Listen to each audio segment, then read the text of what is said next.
Am I the a-hole for choosing to go on a trip with my girlfriend instead of taking care of my struggling brother's son? For context, my 24 male, brother Luke 31 male, his wife Emma 28 female, and their son Kyle 4 male moved to my city last year because Emma got a new job. They would occasionally ask me to watch Kyle because I work from home with very flexible hours.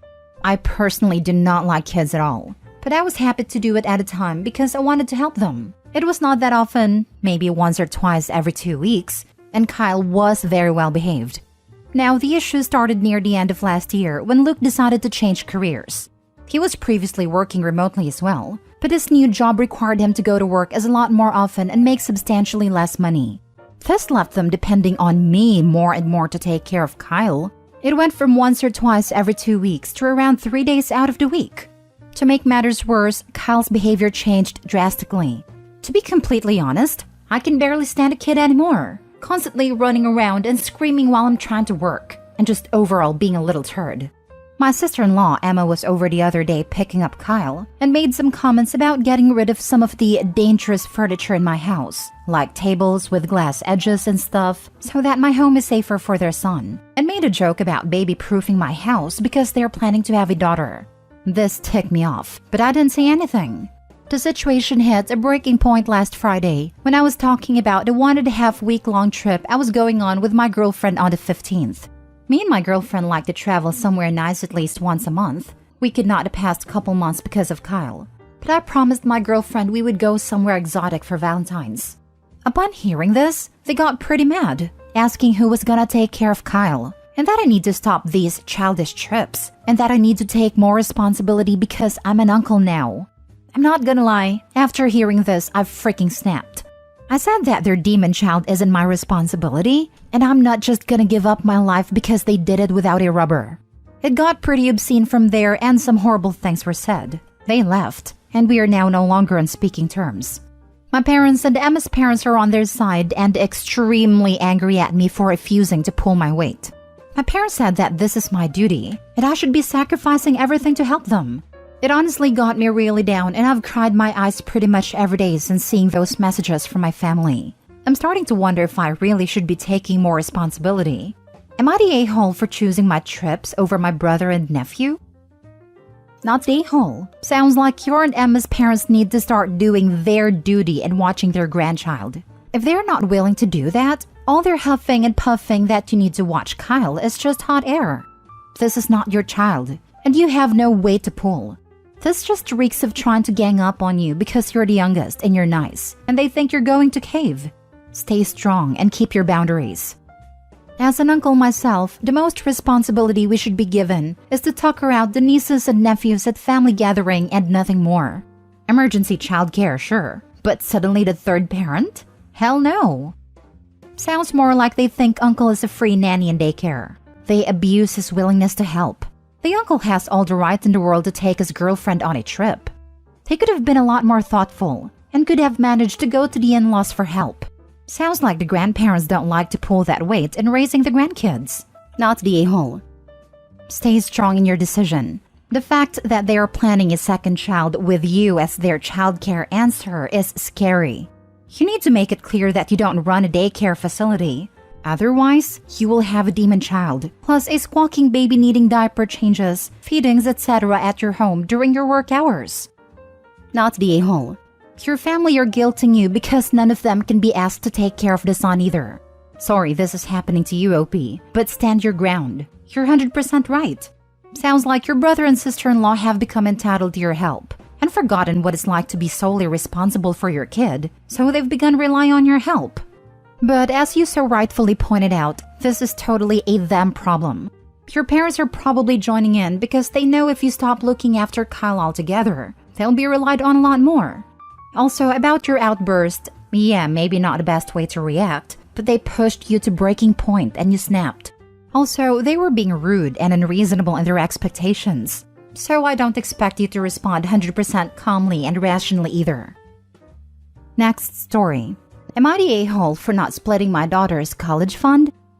When my 42 female daughter's 17 female was 7, we lost her father to an avoidable accident. Due to that and a subsequent settlement, my daughter was able to have a trust fund of sorts that provided for college, grad school if she wanted, and even some left over for whatever life might bring. It is money that, if managed wisely, would enable her to have a head start in life. She knows about this, and is never taken for granted given where the money came from. After all, we'd both rather have her father around than the money. That said, life moves on, and I remarried 6 years after my husband's passing to a lovely man who has 2 children of his own, 17 female and 13 male. All of the children live with us primarily, with his children seeing their mother on vacations as she lives across the country. This year, both our girls are graduating and should be headed to college. My daughter was admitted to her dream school last year and is ecstatic about it.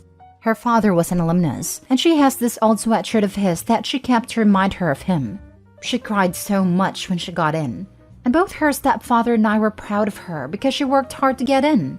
My stepdaughter will also be attending a wonderful school that is one of the top-ranked schools for her interests. The problem now arises with the money to pay for stepdaughter's school, because her parents cannot afford to pay the tuition in its entirety. Stepdaughter will have to take some loans.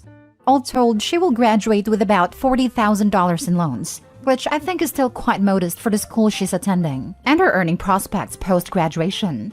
But my daughter will graduate debt-free, and for my husband, this is suddenly a problem.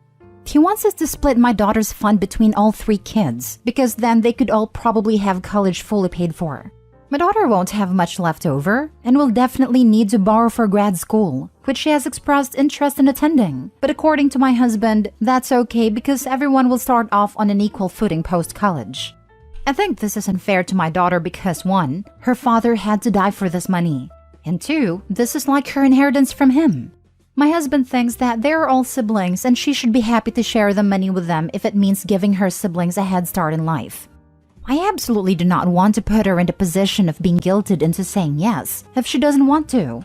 I've expressed all of this to my husband and he thinks that I'm being selfish, that I'm teaching my daughter to be selfish, and I obviously don't consider my stepkids the same as my daughter. Am I the a-hole for wanting to protect my daughter's trust for her as it was intended? Edited to add, since I've seen this a few times already, both kids do have college funds but somewhat smaller because my husband and his ex got their finances in order later in life. So there is some money, but with the caliber of the school that stepdaughter will be attending, she will still need some loans to cover costs. I haven't brought up going to a cheaper school because that will be a fresh set of problems given where my daughter will be matriculating. Now for the top comments. Info. This is a difficult situation to judge as written. My question for you is this. Who has paid for your daughter's needs since you and your husband married? Has he contributed at all to her food, clothing, shelter, school-related expenses, extracurriculars, family trips, etc.? Or were those expenses borne solely by you and or the fund? Because if your current husband has contributed to his stepdaughter's expenses, I can see how he might think, I've spent thousands supporting this young woman over the years, money that could have come from her fund. Both my husband and I paid for things, because we both have careers and didn't nickel and dime in one another about who was buying what for whose kid.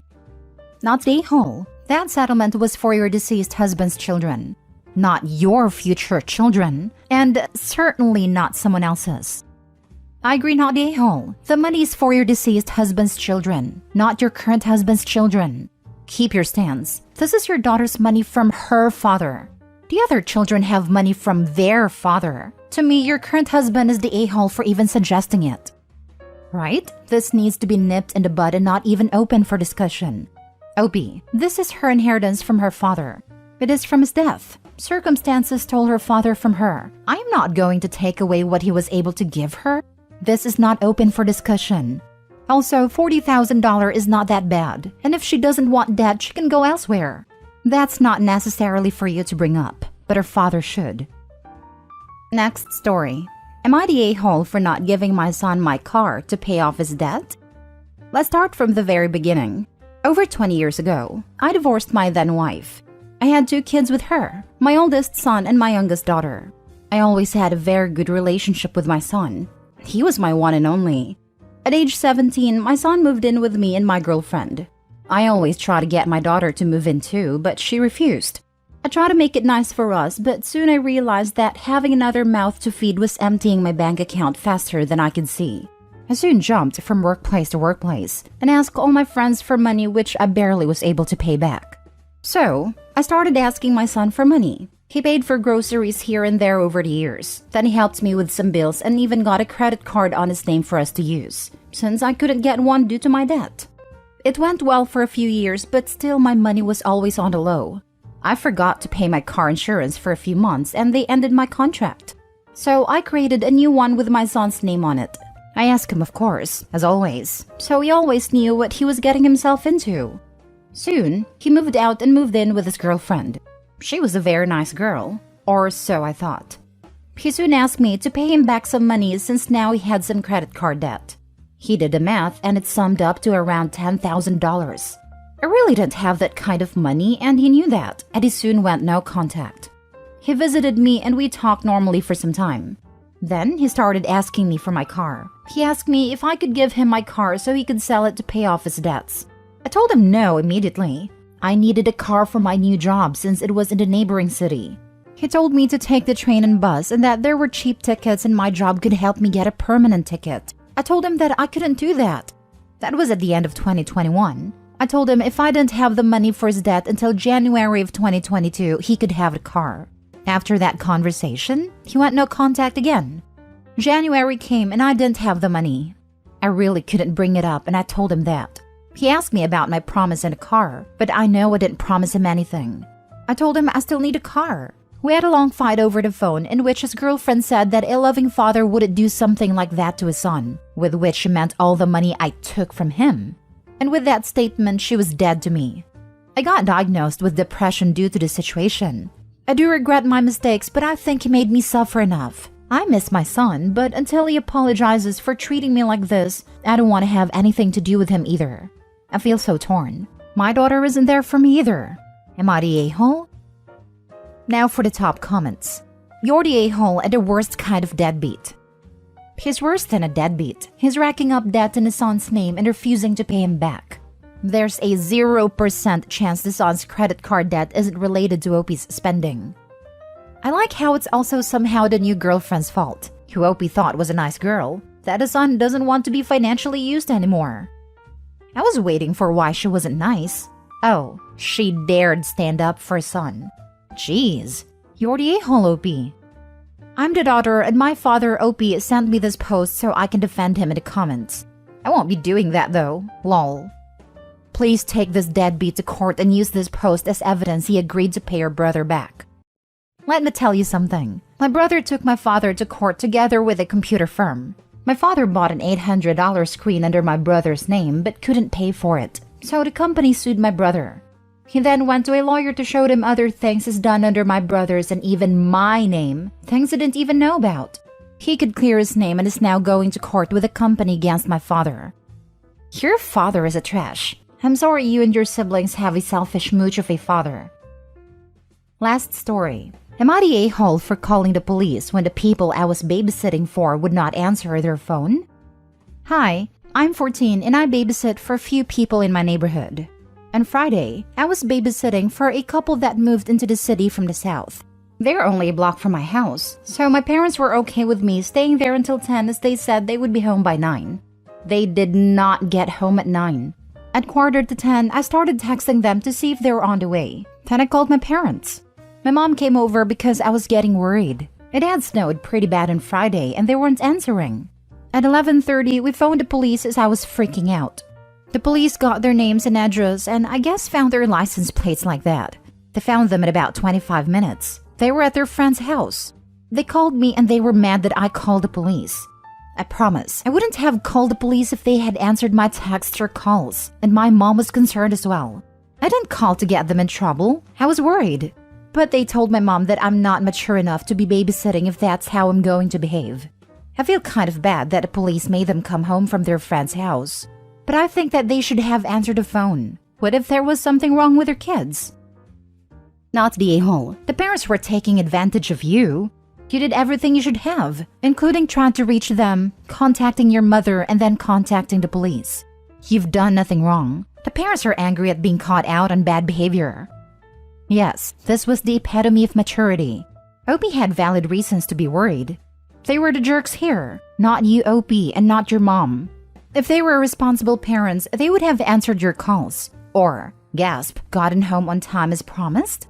Don't let them get you. Not the a-hole. 1. You are a literal child. 2. They gave you an undertaking and failed to keep it or inform you. 3. You attempted to contact them first. 4. You sought advice from an adult, your mom. 5. They disrespected not only you, but your parents who were comfortable allowing you out until 10, not early midnight.